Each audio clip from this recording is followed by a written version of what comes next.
glutenfreedomproject.com. My name is Jess, and today we're making apple almond pancakes. These are my favorite breakfast pancake. They're really incredible because they use no grains. So we're using almond flour as opposed to even a gluten-free flour mix.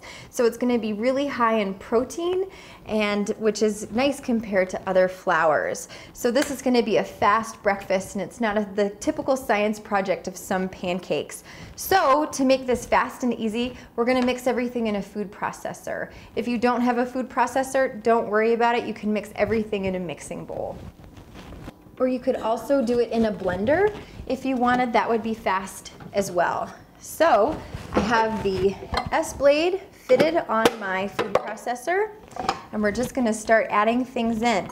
We've got 2 eggs. I prefer to use organic eggs if possible from pasture-raised chickens. They're gonna have a higher lutein and zeaxanthin content. Those are both compounds that are wonderful for eyesight, and also higher in omega-3s. But do the best you can with eggs. So that's 2 eggs. We're also gonna add almond flour.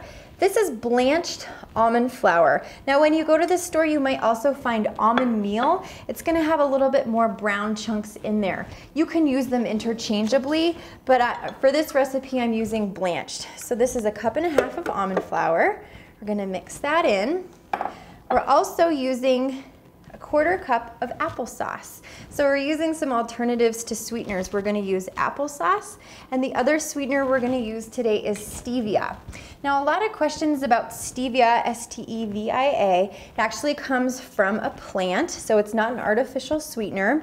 It's about 100 times as sweet as table sugar. So a little goes a long way. They come in different flavors. I'm actually gonna use a vanilla stevia today for this pancake recipe to give it a little additional flavor. Stevia also comes powdered, or you can get it in liquid. I prefer the liquid. Stevia can have a little bit of a bitter aftertaste that some people don't really like. So we're only gonna do 1, 2, 3, 4, 5, 6, 7, 8. A little squirt at the end. So about 8 drops of stevia. Other sweeteners, if you find that you don't like stevia, which is wonderful for diabetics because it has a 0 glycemic index, you could also use honey. You could also use coconut palm sugar. You could also use xylitol. Xylitol is another sweetener that some people like. It has a low glycemic index. With xylitol, you want to be careful because sometimes it does come from corn. You can also find it sourced from birch. Birch is a nice option. That's what we prefer at Gluten Freedom Project because you're not going to be getting exposed to that allergen. So a lot of options with sweeteners. So when you don't cook with gluten-containing grains, what you're really missing is the binder. So what we're going to use for these pancakes to hold them together is what's called arrowroot. And this is actually a perennial herb that comes from South America, and it's really going to work to help hold this almond flour together. It's also grain-free, so for folks who are avoiding all grains, this is also a really nice binder to use. We're going to use a tablespoon of that mixed into our mix. We're also going to use baking soda, and that's also going to give it a little bit of a rise. All right, and the last ingredient we're going to use is vanilla. You always want to check your labels on vanilla because sometimes they can contain grain alcohol, which can mean that they could potentially contain gluten. So be sure to check our product directory to make sure you're looking for a gluten-free vanilla. We're going to use a tablespoon of this. Okay, voila. So easy. Before we blend one more ingredient, we're gonna add this water in here. That's a quarter cup of water. Don't forget the water. It's clear, so it's easy to miss, and then we're gonna blend. Okay, we've got a nice blend on our pancake mix, and now the next step is to heat the skillet. The critical part with these pancakes is to make sure that your skillet is really warm, because if you add your pancake mix in, it's gonna spread out really fast. I prefer to use cast iron as opposed to non-stick, and a big skillet is best so that you can end up cooking quite a few pancakes at once. So you have a few options with what you use for an oil in this instance. You could use olive oil, you could use coconut oil, you could use a cooking spray. Today I'm going to use grapeseed oil. This is another kind of oil that you can use for higher heat. And so we're going to put about 2 tablespoons or so in the bottom of your pan. I'm eyeballing it. So do your best, because sometimes measuring can slow you down. Don't feel like you have to measure everything exactly. And then we're gonna spread that oil around and let it get really warm before we add the mix.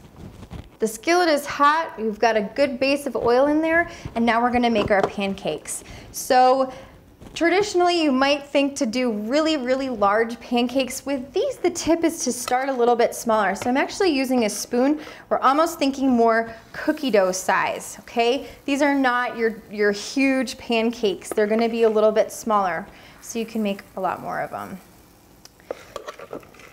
So spooning them out. And then, because they're almond apple, we did add a little bit of applesauce, but now we're gonna add some sliced apples to the top of these. You could use berries, you could use bananas, you could use any kind of fruit. Cast iron, one thing to note, if you wanna start moving the oil around in here, you don't wanna grab the handle. It gets very hot, so they make nice little sleeves that you can put on if you wanna use that, but be really careful with the cast iron. So this is cooking away. They're gonna cook a little bit faster than your traditional pancakes, so you wanna keep an eye on the bottom and making sure that they don't stick. They're gonna need a couple minutes, about 2 to 3 minutes on each side. And they're not gonna bubble like your traditional pancake, which would be a sign to flip them, so don't wait for the bubble.